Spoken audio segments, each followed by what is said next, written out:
والصلاة والسلام على سيد الأنبياء والمرسلين وعلى آله وأصحابه وأزواجه وذرياته وأهل بيته أجمعين. أما بعد فأعوذ بالله من الشيطان الرجيم. بسم الله الرحمن الرحيم. قل هل يستوي الذين يعلمون والذين لا يعلمون صدق الله العظيم. وقال رسول الله صلى الله تعالى عليه وسلم خيركم من تعلم القرآن وعلمه. وقال عليه الصلاة والسلام من سلك طريقا يلتمس فيه علما سهل الله له به طريقا إلى الجنة أو كما قال عليه الصلاة والسلام. میرے لیے اور آپ سب حضرات کے لیے بہت خوشی کا مقام ہے کہ اللہ رب العالمین نے ہمیں اور آپ کو تعلیم کی نسبت پہ جمع کیا، علم کی نسبت پہ جمع کیا. وہ علم جس نسبت پر اللہ تعالیٰ نے آدم علیہ السلام کو تمام مخلوقات پر حتیٰ کہ فرشتوں پر جو ہے فضیلت دیا، اور فرشتوں کے مقابلے میں آدم علیہ السلام کو اس علم کے ذریعے سے ترجیح حاصل ہوئی. اللہ کا احسان ہے، کرم ہے کہ ہمیں اللہ نے اس علم کے اندر لگایا ہے جس علم کی اشاعت آدم علیہ السلام سے لے کر کے تمام انبیاء علیہ السلام نے کیا ہے. اور اس علم کو لے کر نبی کریم صلی اللہ تعالی علیہ وسلم تشریف لائے اور غار حرا میں ایک مدت تک اعتکاف کرنے کے بعد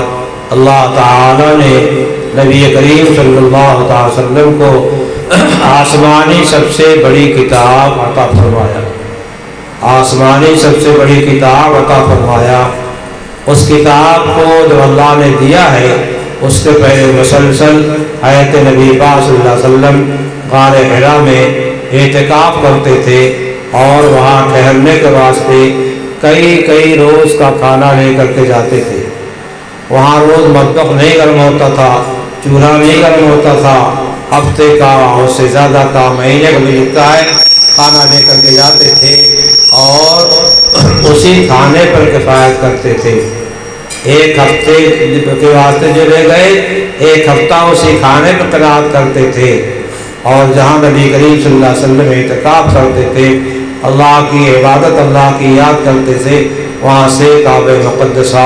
صاف نظر آتا تھا. اب تو عمارتیں بن گئیں، اب جو ہے آڑ ہو گیا ہے. دنیا کو حاصل کرنے کے واسطے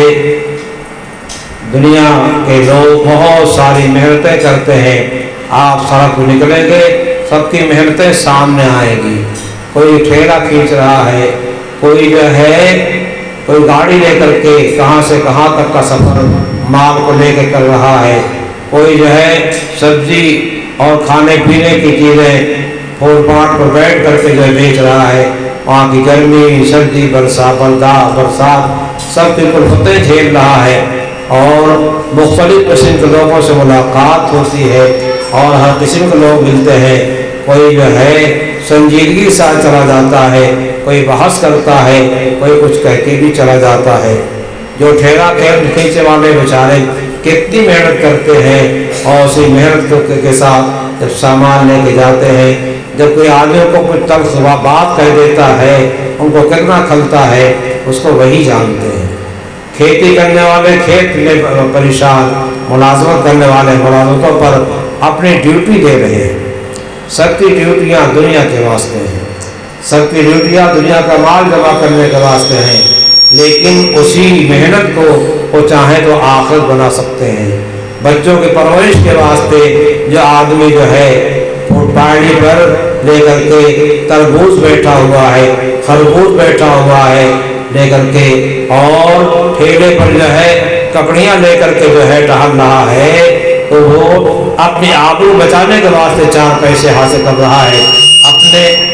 بال بچوں کی پرورش کے واسطے، ان کی تربیت کے واسطے 4 پیسے حاصل کر رہا ہے. تو اس کا ٹھیلا کھینچنا اور اس کا جو ہے دھوپ میں بیٹھنا یہ سب کارگر ہوگا اور اللہ تعالیٰ کے ہاں کامیاب ہوگا وہ کیوں؟ اسی کمائی سے اپنے بچوں کو پڑھاتا ہے، اسی کمائی سے اپنے گھر والوں کا خرچہ چلاتا ہے، اسی کمائی سے وہ صدقہ خیرات کرتا ہے، اسی کمائی سے رشتے ناطے کے لوگوں کے ہاں آتا جاتا ہے، ان کو ہدیہ اور تحائف دیا کرتا ہے۔ تو ایسا بھی ہے اس کمائی کے ذریعے سے بندہ نیکیاں حاصل کر لیتا ہے۔ اس لیے ہر بیٹھنے والا جو ہے دنیا دار نہیں ہے، ہر بیٹھنے والا اس کو دنیا کا حریص نہیں کہا جا سکتا، بلکہ اپنے آبرو کے بچانے کے واسطے، اپنے گھر والوں خرچ برت کے واسطے وہ کام کر رہا ہے۔ بہرحال اس کو دنیا سمجھتی ہے، اور آپ حضرات جو علم حاصل کر رہے ہیں، جو محنت حاصل کر رہے ہیں، ان کی دنیا ساری یہیں رہ جائے گی، اور ہماری اور آپ کی جو ہے دنیا اور ہے۔ میں نے آپ کے سامنے روایت پڑھی ہے، من سلک طریقا یلتمس فیہ علما، جو کوئی راستہ چلتا ہے، راستہ چل کر کے اپنے استاذ کے پاس جا رہا ہے، قرآن پڑھانے والے کے پاس جا رہا ہے، دینیات پڑھانے والے کے واسطے جا رہا ہے، اور پڑھنے کے واسطے جا رہا ہے، تو جہاں جا رہا ہے اس راستے سے جا رہا استاذ کے پاس، جا رہا قرآن پاک پڑھانے والے کے پاس، جا رہا دینیات پڑھانے والے کے پاس، لیکن جنت کے راستے پہ چل رہا ہے۔ میں نہیں کہہ رہا ہوں، میری بات نہیں ہے، اس ذات اقدس کی بات ہے جو تمام انسانوں اور تمام مخلوقات اور تمام نبیوں سے، تمام رسولوں سے افضل و برتر ہے، یعنی محمد رسول اللہ صلی اللہ تعالی علیہ وسلم، محمد رسول اللہ صلی اللہ تعالی علیہ وسلم۔ بڑا اونچا مقام ہے آپ کا، بڑا اونچا مقام آپ کا ہے۔ آپ نے فرمایا جو دین کے حاصل کرنے کے واسطے، علم کو سیکھنے کے واسطے راستے پر چل کر کے جاتا ہے اور جا کر سیکھتا ہے، یہ راستہ بظاہر جو ہے دنیا میں کسی جگہ جا کر چھوٹے گا، کہیں مسجد پہنچے گا، اور کہیں جو ہے مکتب میں پہنچے گا، کہیں کسی صاحبان میں تعلیم ہو رہی ہوگی، منڈئی تعلیم ہو رہی ہوگی، وہاں پہنچے گا، لیکن یہ راستہ اس کا جنت تک پہنچائے گا، یہ چلنا اس کو جنت تک پہنچائے گا۔ اور اللہ تعالیٰ نے ارشاد فرمایا قل هل يستوي الذين يعلمون والذين لا يعلمون، جاننے والے سمجھدار لوگ جو ہیں وہ بہتر ہیں، یا جن کے پاس علم نہیں ہے، سمجھ نہیں ہے، دین کی عقل نہیں ہے، تو پھر یہ دونوں برابر ہو سکتے ہیں؟ اللہ نے ایسا انداز اختیار کیا ہے، سوال کے اندر جواب بھی ہو گیا کہ دونوں برابر نہیں ہو سکتے۔ اللہ تعالیٰ نے اپنے حبیب کی زبانی اعلان کروایا خیرکم من تعلم القرآن وعلمہ، تمہیں بہتر ہوا ہے جو قرآن پاک کو سیکھے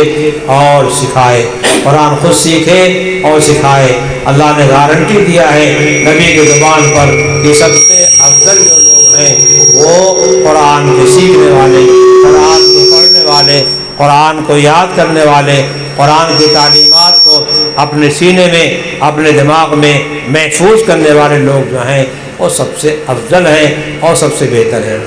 اس لیے ہمیں قسم پرسی کا شکار نہیں ہونا چاہیے، اور بہت سے اسکولوں میں پڑھنے والے، کالجوں میں پڑھنے والے ہمارے اور آپ کے سامنے آئیں گے، کالجوں کی تعلیم کی فضیلت بیان کریں گے، تو کیا کالج کی کوئی کتاب قرآن کے برابر ہو سکتی ہے؟ دینیات کی تعلیم برابر ہو سکتی ہے؟ کالج کا ماسٹر جو ہے ہمارے قرآن پڑھانے والے کے برابر ہو سکتا ہے؟ ایسا نہیں ہو سکتا، ایسا نہیں ہو سکتا ہے۔ قرآن پڑھانے والا سب سے بہتر ہے، رسول نے یہ گارنٹی کا اعلان کیا ہے، اور قرآن پڑھنے والا سب سے بہتر ہے، رسول علیہ السلام نے اعلان کیا ہے۔ اس واسطے آپ سمجھیے کہ سب سے بہتر راستہ، سب سے اچھا راستہ جو ہے، سب سے اچھا طریقہ جو ہے، ہم کو اللہ تعالیٰ نے اس پر لگا رکھا ہے۔ جیسے دنیا کے حاصل کرنے والے جو ہے وہ دنیا کے واسطے سارا جتن کرتے ہیں، ہمیں آخرت کے حاصل کرنے کے واسطے جو ہے محنت کرنی چاہیے، مشقت اٹھانی چاہیے۔ کوئی کام بغیر مشقت اٹھائے ہوئے، بلا محنت کیے ہوئے نہیں حاصل ہوتا ہے۔ اس واسطے اگر اساتذہ ڈانٹ رہے ہیں، آپ کو ڈپٹ لگا رہے ہیں، تھپڑ لگا رہے ہیں، اساتذہ کا احسان مانیے، ہم کو تھپڑ اپنے کسی مسئلے سے نہیں لگا رہے ہیں، ہم کو ڈنڈا اگر لگا رہے ہیں، کہاں آج کل ڈنڈے ہیں، لیکن اگر لگ رہا ہے تو ہمارے واسطے لگا رہے ہیں، تاکہ ہمارے اخلاق درست ہو جائیں، ہماری توجہ علم حاصل کرنے کے واسطے جو کم ہو رہی ہے وہ توجہ ہماری بڑھ جائے۔ تو ہمارا استاد ڈنڈا ہاتھ میں لے کر کے بھی ہمارے ساتھ احسان کر رہا ہے، اور ڈانٹ ڈپٹ کر کے ہمارے ساتھ احسان کر رہا ہے، سختی کر کے ہماری حاضری لگا کر کے غیر حاضری پہ پکڑ کر کے جو ہے ہمارے ساتھ احسان کر رہا ہے کہ دین کی تعلیم حاصل کرنے میں غفلت مت کرو، ناغہ مت کرو۔ اس دنیا کی زندگی اس کا کوئی بھروسہ نہیں ہے، کب کون چلا جاتا ہے اور تب کس کے پڑھائی کا اسباب جو ہے بند ہو جاتے، ختم ہو جاتے ہیں۔ اس واسطے جو عمر عزیز ملی ہوئی ہے اور گھر والوں نے ہم کو موقع دیا ہے پڑھ لینے کا اور سیکھ لینے کا، اس کی قدر کرنی چاہیے، اور مدرسے کے ہر طالب علم، ہر استاد سے نیک سلوک کرنا چاہیے، اپنے ساتھیوں کے ساتھ بھی محبت کا، نرمی کا اور نیک برتاؤ کرنا چاہیے، اساتذہ کے ساتھ عظمت کا برتاؤ کرنا چاہیے، اساتذہ کی قدر کرنی چاہیے، یہ سمجھنا چاہیے کہ ہمارے آخرت کے لیے ہمیں یہ اساتذہ جو ہیں ہمارے مددگار ہیں، ہمارے آخرت درست کرنے کے واسطے یہ اساتذہ محنت کر رہے ہیں، اپنا صبح شام کا وقت جو ہے ہم کو دے رہے ہیں۔ اگر دنیا کمانے نکل جاتے تو دنیا کمانے کے واسطے مہینے میں لاکھوں کما سکتے تھے، لیکن اس دین کے واسطے جو ہے معمولی تنخواہوں پر، معمولی گزر پر جو ہے یہ بسر کرتے ہیں۔ یہ تو اللہ تعالیٰ کی شان کریمی ہے کہ جو لوگ قرآن پاک پڑھنے پڑھ لگتے ہیں، ان کی شکل دیکھ کر کے، ان کا لباس دیکھ کر کے، ان کا رہن سہن دیکھ کر کے، ان کا اعزاز دیکھ کر کے لوگ سوچتے ہیں کہاں سے ان کے پاس آتا ہے، کہاں سے اتنا اچھا پہنتے ہیں، کہاں سے اتنے صاف ستھرے رہتے ہیں۔ لیکن یہ قرآن پاک کی برکت ہے، یہ علم دین کی برکت ہے، یہ رسول صلی اللہ علیہ وسلم کی سنتوں کی اشاعت کی برکت ہے۔ اللہ تعالیٰ جس طریقے سے ہم کو صاف ستھرا اللہ نے دین عطا فرمایا ہے، وہی طریقے سے ہمارے دین کے سکھانے والے کو اللہ تعالیٰ نے اس زمانے میں صاف ستھرا اور پاکیزہ بنا رکھا ہے۔ زبان بھی پاکیزہ، عمل بھی پاکیزہ، نگاہ بھی پاکیزہ، چال بھی پاکیزہ، ہر چیز پاکیزہ ان کی ہو جاتی ہے۔ اپنے نگاہوں کو غیر محرم پہ نہیں ڈالتے، اپنے ہاتھ کو غلط جگہ نہیں ڈالتے، اپنے دلوں میں غلط تصورات نہیں لاتے ہیں۔ اگر لاتے ہیں اللہ کی یاد کو، اللہ کے ذکر کو، قرآن پاک کو اگر دماغ ان کا چلتا ہے تو اس بات پہ چلتا ہے، اس بات کو سوچتا ہے کہ ہمارے طلبہ کس طریقے سے کامیابی کا راستہ جو اختیار کر لیں۔ اس واسطے عزیز طلبہ اور عزیز طالبات، یہ موقع جو آپ کو ملا ہوا ہے اس کو بہت غنیمت سمجھیے، ایک ایک کتاب کو سمجھ کے پڑھیے، کوئی سطر اور کوئی جملہ بغیر سمجھے ہوئے آگے نہ بڑھیے، استاد سے سمجھیے، بار بار سمجھیے، بار بار سمجھیے۔ کتنے حضرات ایسے تھے جو اساتذہ کے پاس جاتے رہے، ایک ایک مسئلے میں اساتذہ کے پاس کئی بار جانے کے بعد تب ان کی بات سمجھ میں آئی ہے۔ تو اس وقت کو آپ غنیمت سمجھ لیجئے اور ہر ایک غنیمت سمجھے۔ اگر ہماری اولاد کے واسطے کوئی اپنا صبح شام کا وقت دے رہا ہے، اولاد کی تربیت کر رہا ہے، اولاد کو نبی کے طریقے پر ڈھال رہا ہے، اولاد کو نبی کا طریقہ سکھا رہا ہے، اولاد کو قرآن پاک سکھا رہا ہے، تو ہمیں اس کا احسان ماننا چاہیے۔ اپنے کو اس نے جو ہے قربان کر رکھا ہے، اپنی صبح کو، اپنی شام کو، اپنے دن کو، اپنی رات کو، اپنی سوچ کو، اپنی فکر کو ہمارے طلبہ کے واسطے، دین کے واسطے جو ہے ایک دم لگا رکھا ہے۔ تو ہماری اور آپ کی ذمہ داری بنتی ہے کہ ہم اس کا خیال کریں اور اس کے گھر کا خیال کریں، اس کے خرچ کا خیال کریں اور اس کے برد کا خیال کریں۔ ہر چیز کا خیال کرنا جو ہمارے طلبہ کے ساتھ لگا ہوا ہے، ہماری ذمہ داری ہے کہ ہم اس کے خرچ کا، برد کا اور ساری چیزوں کا خیال رکھیں۔ کہیں دین پڑھانے والے کو جو ہے پریشانی نہ ہو اور کہیں ایسا نہ ہو جائے کہ دین کا پڑھانے والا اپنے خرچ اور برچ کی وجہ سے، اپنے گھر کی مصروفیات کی وجہ سے اسے اتنا موقع نہ ملے، اس کے پاس اتنی رقم نہ آئے جس سے اپنے بچوں کو پال سکتا ہے، تو دین کی راہ چھوڑ کر کے جو ہے دنیا کمانے کے واسطے نکل جائے۔ یہ ہماری ذمہ داری ہوتی ہے۔ اپنے طلبہ کا بھی اعزاز کریں، ہمارے طلبہ کو درس دینے والے جو ہیں ان کا اعزاز کریں۔ یہ کون لوگ ہیں؟ یہ دنیا کے سب سے برگزیدہ لوگ ہیں، یہ دنیا کے سب سے برگزیدہ لوگ ہیں۔ ہمارے اکابر نے بہت عجیب جملے ان کے بارے میں فرمائے ہیں۔ مولانا رشید احمد صاحب گنگوہی رحمۃ اللہ علیہ اتنے بڑے عالم ہیں کہ کہا جاتا ہے ہندوستان میں اتنا بڑا عالم پیدا نہیں ہوا۔ مولانا رشید احمد صاحب گنگوہی فرماتے ہیں اگر یہ علماء اور یہ طلباء اللہ کے ولی نہیں ہیں تو دنیا اللہ کی ولایت سے خالی ہے۔ اگر یہ طلباء اور یہ علماء جو پڑھتے پڑھاتے ہیں یہ اللہ کے ولی نہیں ہیں یا اولیاء اللہ نہیں ہیں تو دنیا جو ہے اللہ کی ولایت سے خالی ہے، تو ہم تو اللہ کے لوگ ہیں۔ اللہ تعالیٰ نے فرمایا اللہ ولی الذین آمنوا، اللہ مومنین کا ولی اور دوست ہے، اللہ مومنین کا ولی اور دوست ہے۔ اس واسطے ہم کو جو ہے اس کا خیال کرنا چاہیے، ہم تو اللہ کے دوست ہیں، ہم اللہ کے ولی ہیں۔ حملۃ القرآن ہم آل اللہ، اللہ کے نبی صلی اللہ علیہ وسلم نے ارشاد فرمایا کہ جو لوگ قرآن پاک کو یاد کرتے ہیں، قرآن پاک کا بوجھ اٹھاتے ہیں اپنے سینوں میں، اپنے دماغ میں، یہ اللہ کے لوگ ہیں،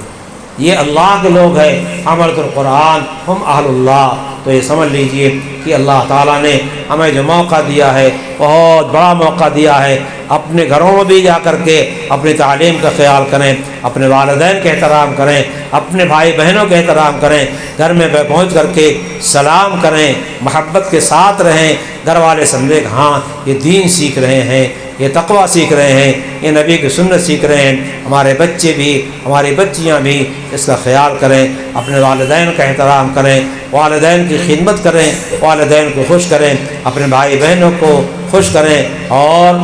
دین کے حاصل کرنے کے واسطے اپنے بھائیوں سے، اپنے باپ سے، اپنے ماں سے نخرے نہ کریں، یہ نہیں ملے گا تو نہیں جائیں گے، وہ نہیں ملے گا تو نہیں جائیں گے۔ اتنا بڑا اللہ تعالیٰ نے احسان فرمایا، اتنی بڑی دولت اللہ تعالیٰ دے رہے ہیں، تو دنیا کے چند ٹھیکروں کے واسطے چند پیسے اگر نہیں ملے تو تعلیم کو چھوڑ دیں گے، تعلیم کو ناغہ کر دیں گے۔ بہت چھوٹی سوچ ہے، بہت ہلکی سوچ ہے۔ اس واسطے بچوں اور بچیوں کبھی اس طرح کا جملہ نہ نکالنا کہ اگر ہم کو اتنے پیسے نہیں دیں گے تو ہم نہیں جائیں گے، اور ایسا کپڑا نہیں سلائیں گے تو نہیں جائیں گے۔ نہیں، بلکہ والدین کا یہ احسان مانو کہ والدین نے تم کو دین کے واسطے فارغ کیا، تم گھر کا کام کر سکتے تھے، دکان پہ چھوٹے ہی سے بیٹھ کر کچھ کام کر سکتے تھے، ان تمام کاموں سے فارغ ہو کر کے جو ہے تمہیں اللہ کے دین کے سیکھنے کے واسطے فارغ کیا ہے۔ تم اللہ کے دین کے سیکھنے میں اپنی پوری محنت، اپنی پوری لگن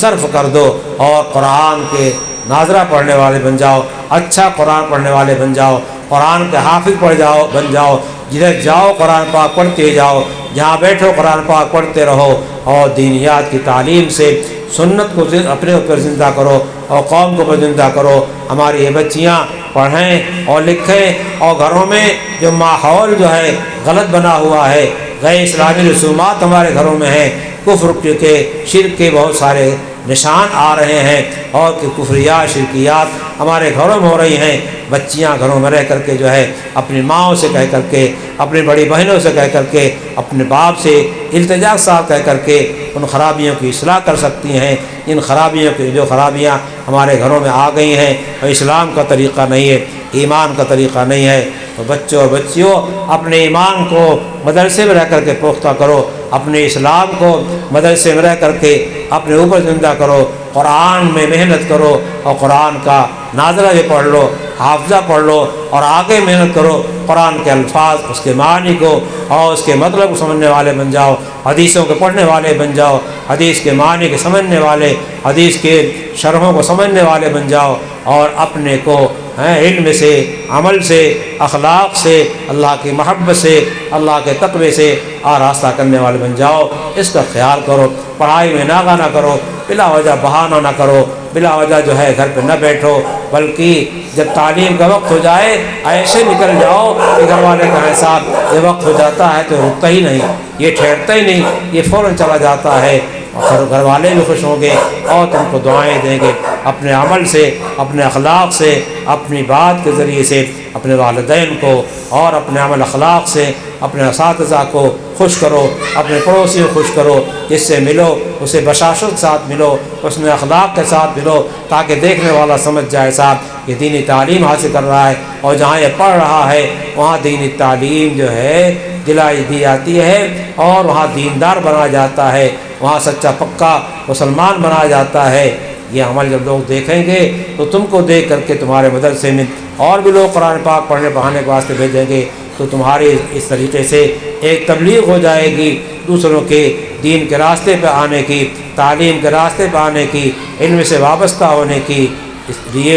اس کو سمجھو اور اپنے کو حقیر اور ذلیل مت سمجھو، چھوٹا مت سمجھو، دنیاوی تعلیم والوں کے سامنے اپنے کو معمولی مت سمجھو۔ اسی کو اللہ تعالیٰ نے بیان کر دیا ہے خیر اپنے حبیب کی زبانی خیرکم من تعلم القرآن وعلمہ، تم میں سب سے بہتر ہو جائے جو قرآن پاک کو سیکھے اور سکھائے۔ اللہ ہمیں بھی توفیق نصیب فرمائے اور آپ سب لوگوں کو توفیق نصیب فرمائے اور ہر طرح کے موانع کو ختم فرمائے۔ علم کی محبت، علم کی عظمت، اساتذہ کی محبت، اساتذہ کا نصیب فرمائے۔ وآخر دعوانا ان الحمد للہ رب العالمین۔ دعا فرما دیں کہ جس طرح سے مسجد میں اور گھر کے مکان میں تعلیم ہو رہی ہے، اللہ تعالیٰ جگہ و گھر کا انتظام کرتے تو بہترین اچھا شاندار سے تعلیم کرتے۔ بسم اللہ الرحمن الرحیم، الحمد للہ۔